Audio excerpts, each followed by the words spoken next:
got one bike down on the line right now who needs some problems with. He has problems with his engine, and I think he needs to change the spark plugs immediately. I don't think they're going to get the race in.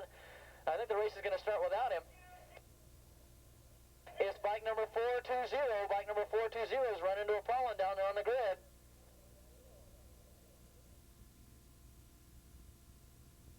He's on the pole position for the 450 class, which is in the back. He's the start of the second wave. And he's signaling he's got some problems with his bike. He needs some spark plugs.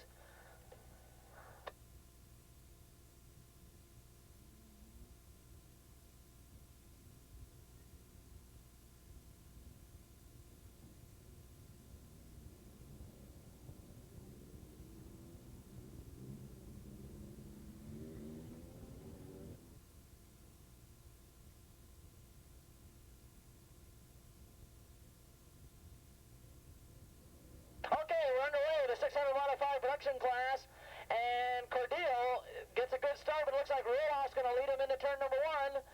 No, he drops back into second, and it looks like Cordillo gets a great start, and he'll lead the pack out of turn number 1, Roloff back into second. Okay, we're about ready to go in the 450 modified production class. 420 on the line. I don't know if he got his problem solved or not. He did get his problem taken care of because he's on the pole and taking off. 67 gets a good start. That's Ray Carson. He should be the favorite going into this 450 class. Ray Carson in bike number 420.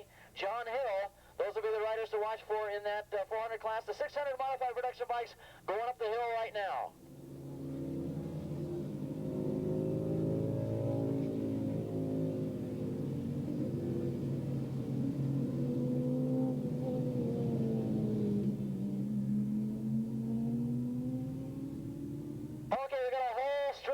Almost from the exit of turn 6 all the way up to turn number 4. One big, huge snake as they come out of turn number 6 and go down that back straightaway into 7 and go into the fastest part of the race circuit. Turn number 8, Roloff in second spot. Going to make a bid for the lead right here and now as he goes to the inside and takes over the lead as they come out of turn number 8. Slightly brake for 9 and then lean it way over, come out of turn number 9 and go down this front straightaway. We'll pick up all, well, we won't pick up all, but we'll try and pick up all the names and the numbers for you as far as we can as they come down the start-finish straight.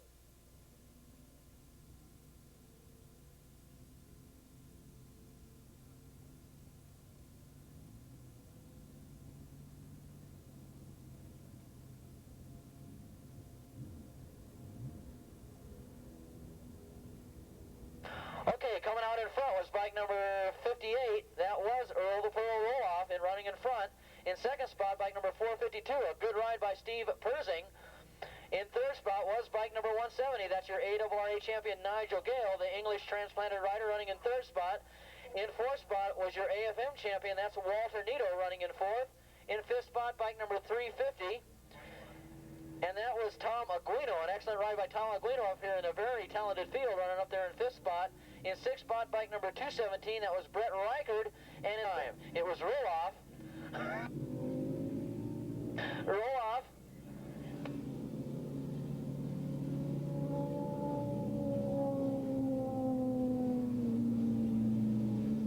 Okay, it was 452, that was Cordillo, so it was Roloff, Cordillo, Nigel Gale, Walter Nito, Tom Aguino, Brett Reichard, and it looks like Whitney Blakesley. That was your top 7 as they came by the first time. And of course, as soon as I mentioned the list, here they come around turn number 9 and coming down the front straightaway to complete lap 2. And it looks like Roloff extending his lead now over Cordillo. And now in third spot goes Walter Nito with Nigel Gale. In fact, those are the two club champions battling it out right now. Nito, the AFM club champion, taking over from the ARRA club champion, and that's a great battle going in third spot between Nito and Gale as they go around turn number 1.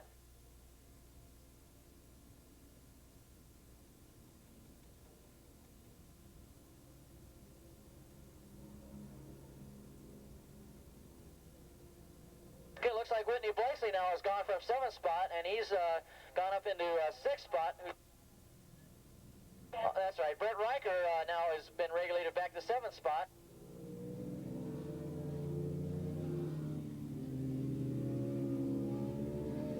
In 8th spot, looks like it was 169 spot. And in ninth spot was bike number 208. It could be 200, Dennis Hunter. And then 216, we're rounding out the top 10.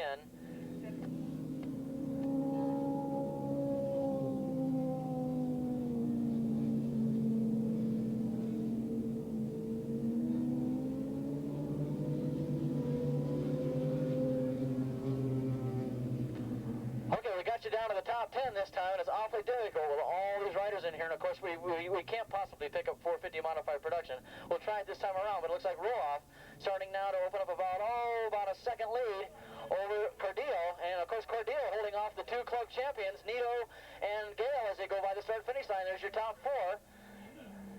Then comes bike number 350. And that is Aguino in an excellent ride up there in fifth position. And in sixth spot, Blakesley still holding on to sixth.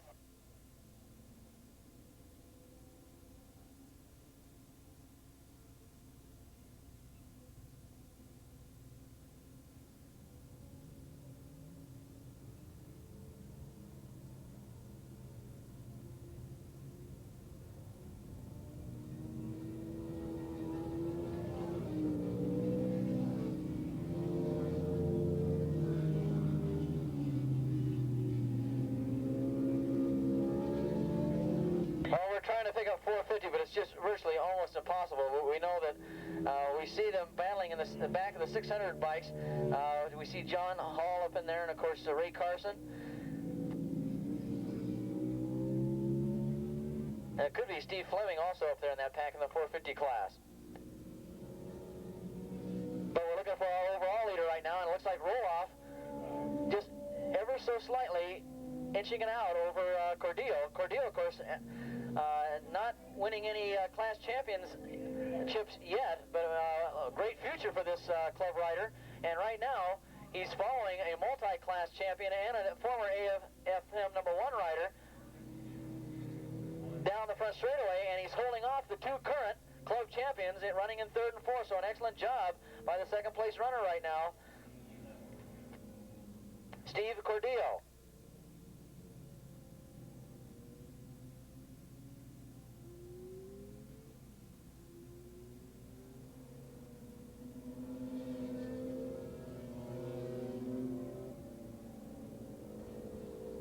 And we believe the Hopner brothers are still out there racing. We understand that bike number 241 came by, Dick Hopner.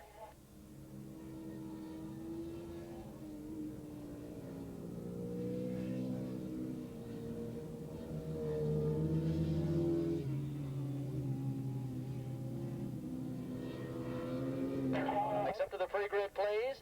750 and open modified bikes up to the pre-grid, please. We haven't seen bike number 5, Ed Rago, come by. It could be a possibility of a leakage of fuel. We'll have to check on that.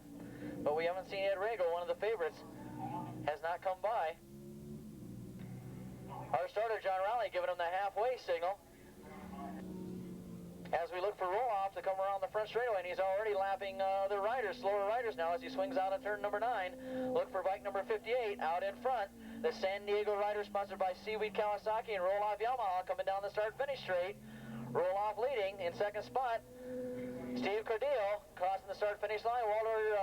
Nigel Gale now has the lead over Walter Nito as they head into turn number 1. So that AORA AFM championship battle still continues on, and another great battle between Whitney Blakesley, bike number 11, and bike number 350, Tom Aguino. So a great battle between Aguino and Blakesley. Can we have James to the gas pumps, please? James to the gas pumps. They're down over there in the turn 3 and 4 area up on top of the hill, and they're going to throw a red flag on this race. We've got a rider down over there in the turn 3 and 4 area, and they're going to throw a red flag on this race. Looks like an invasion of Normandy out here with all these bikes and riders. This is incredible. And yet, in fact, we've got 3 or 4 riders less than we had before. So we're about ready to get underway again. Whitney Blakesley, one of the last riders to get lined up here. He was in that battle for 5th position when the red flag came out the first time. Okay, this is the restart now. We're going to get this first race underway, and hopefully we'll finish it in the next 4 laps. Riders, be very cautious of that back straightaway. It's still slippery with oil and gasoline. Here we go, John Rowley looking over this very massive field as he gets ready to send these guys loose again. As we mentioned, it was Roloff, Cordillo, Gale, and Walter-Nito. Let's see what happens this time as they hit into turn number 1. Looks like Cordillo's going to do the same thing again and lead the pack into turn number 1. Roloff didn't get a good start this time, and he finds himself in 4th position. So it's Cordillo, another rider I can't pick up yet, but it looks like Nito in 3rd, and it looks like Roloff now back in 5th position. But it's Cordillo once again leading this pack through turn number 2. And Walter-Nito now gets a great start, and he finds himself up in there in a very close 3rd. So we're going to pick up the numbers and the names for you as they come by once again. Okay, let's get that 450 class underway. And bike number 67, Ray Carson, on the pole. Getting a good jump on the field, but I don't believe he's going to lead him through turn number 1. No, he has to settle for 2nd. Oh, and awfully close. He almost touched the wheels of the leader as they come into turn number 1 and go out of 1.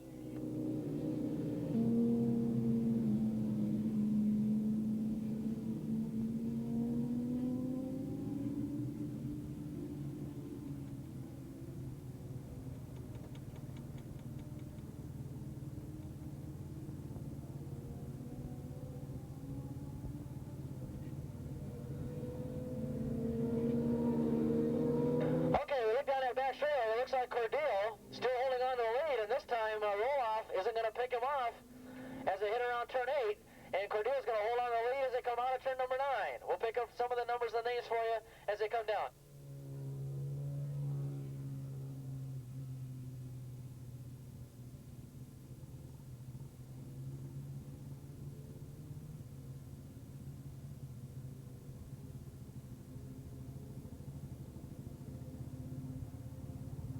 Okay, Cordillo out in front. Roloff running there in 2nd spot. We have a newcomer to this top 3 this time. Bike number 183, Richard Moore, getting a better jump on the field this time. He finds himself in 3rd spot. Walter-Nito back in 4th. Nigel Gale back in 5th. And looks like bike number 350, Tom Aguino, back in 6th spot. So, Gale and Nito still battling it out, but now this time it's for 4th position as we've got a new rider, Richard Moore, got himself right up there in 3rd spot, but Cordillo still continues to hold off Roloff as they go up the hill. Bike number 80 coming back into the pits. I believe that's Malcolm Hill in the RZ 350 class going out there to getting a couple laps of practice. Okay, over the hill and down the backside, Cordillo lead is in jeopardy, and he's going to lose it right here to Roloff as they pull up side by side down that back straightaway.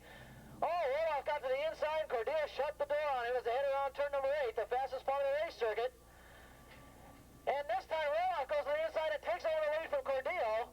He showed a little more bravery than Cordillo did going into turn number 9 here, and Roloff takes over the lead, and coming out of turn number 9, it looks like a train as they come down the front straightaway. It's now Roloff taking over the lead. We got 3 laps to go.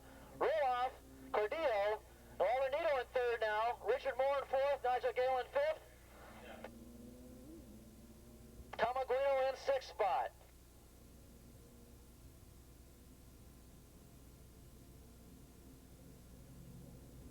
Looks like in 7th spot is still Whitney Blakesley, in 8th spot, bike number 169. That's Marcus Fowley. Then in 9th spot, it looks like that was 405. And that was Craig Beecher, Dennis Hunter, and in 11th spot, bike number 217.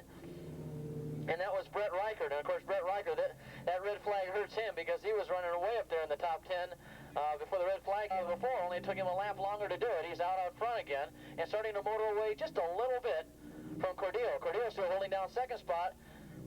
And it looks like Walter-Nito finds himself in a better position in 3rd, breaking away from that race that he had with Nigel Gale. In fact, Gale finds himself in a great battle with Richard Moore going down that back straightaway for 4th position. Gale running in 5th, trying to close in on Moore, who's up there in 4th position. Roloff now, kind of having things pretty much his own way up there out in the front, but he can't afford to make any kind of a bobble at all because got some excellent riders breathing down his neck right now. Cordillo and Walter-Nito. Here comes the white flag out. 1 lap to go. Roloff comes by. Cordillo in 2nd.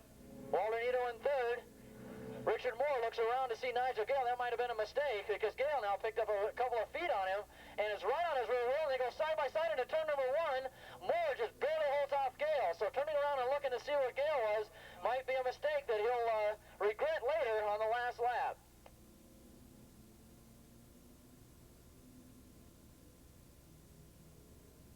Okay, roll off out in front, but still.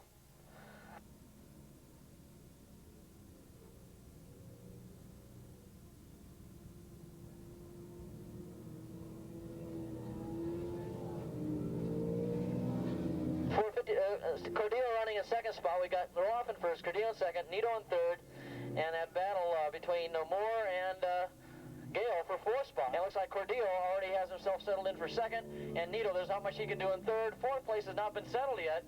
It's still Moore and Gale. As they go over the hill, we're going to have to keep our eye on that battle as they go down the back straightaway one last time. Roloff's got the race in his hip pocket, and it looks like Cordillo is going to wrap up second, Nito in third. Here comes Gale in fourth spot, trying to pick off Richard Moore, but Moore's got a little more steam going into turn number 8. Our starter, John Rowley, coming over to get the checker flag, and he's going to need it because here comes Earl Roloff. He's going to go down and take the win, bike number 58. Earl Roloff notches another win to his credit. Cordillo gets second. Look at this battle for fourth. Walter gets third, and it's going to be Richard Moore. He holds off Gale for fourth position. Oh, Whitney Blakesley just holds off Aguino for sixth. So Whitney Blakesley showing what he used to do years and years ago. He's been racing for about 15 years now, and Whitney Blakesley experience paid off, and he beats out Tom Aguino. Okay, let's get last call for the 750 and open modified production. This will be the first and last call. We need 750 and open modified production bikes out to the pre-grid, please. This one won't be as crowded, thank God. I think we've got, maybe 25, 30 riders going in this one, and they're pretty well equally spaced. 750 and the open bikes, we need you up to the pre-grid. 750cc and open modified production, we need you up to the pre-grid.